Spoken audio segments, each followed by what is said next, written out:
While Singapore moves to boost its anti-money laundering regime, it must also ensure it remains open to talent, investment and businesses. This was a key message from several ministers during a 2-hour question session in Parliament. Our 21 MPs sought further clarifications in Parliament in addition to 57 questions that were earlier filed. Responding to a query on how such a large sum of money managed to enter Singapore's financial system, Second Home Affairs Minister Josephine Teo says this was because enforcement action was deliberately withheld. That's so that a larger web of criminals could be uncovered and more illicit funds could be found.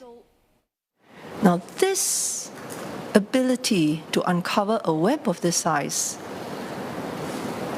is actually something that speaks volumes. So if you are a money launderer, if you still think that Singapore is a good place to try and flow your dirty money through, please know that we are equally resolved to catch you. In the Inter-Ministerial Committee, in terms of capacity building for agencies in relation to the financial sector like MAS, how do we compare in terms of staffing and amounts spent on capacity building comparing to other financial hubs like New York, London, and of course Hong Kong and other jurisdictions as well? One of the key areas of focus that I talked about was how we can centralize and strengthen monitoring and sense-making capabilities across government agencies to better detect suspicious activities. Some of it will have to be done by technology, some of it has to be done through better training, and then the real key is how do you design it in a way that it pulls together all this information and a pattern emerges. What are the duties of charity fundraising platforms, not just the charities, but the platforms, in protecting themselves against money laundering? Now, charities should exercise vigilance in accepting donations, in particular when the donors are unknown or unfamiliar to the charities, or when requests are made by donors to redirect part of the donations to unknown third parties for purposes that may be incongruent with the charity's charitable objectives. MPs also raised issues related to Singapore's reputation as a business hub.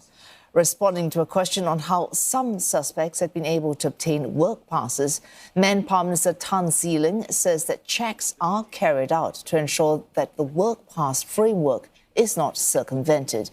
These include salary fraud checks and making sure businesses are operational. We should not let a handful of individuals or black sheep taint the economic contributions of the majority and start closing our doors or giving the impression that we're doing so. In fact, this is exactly why we need to be targeted in strengthening our checks so that we can take action on unscrupulous individuals and on companies while maintaining a business-friendly environment.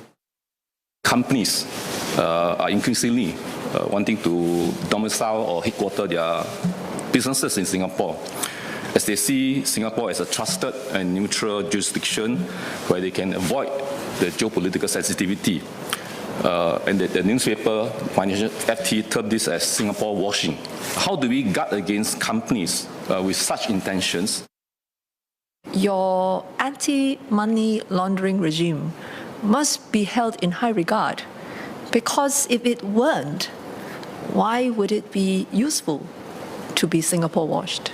In fact, the more this is valuable to the bad actors, to the money launderers, the more we must be resolved to weed them out in order to uphold this standing.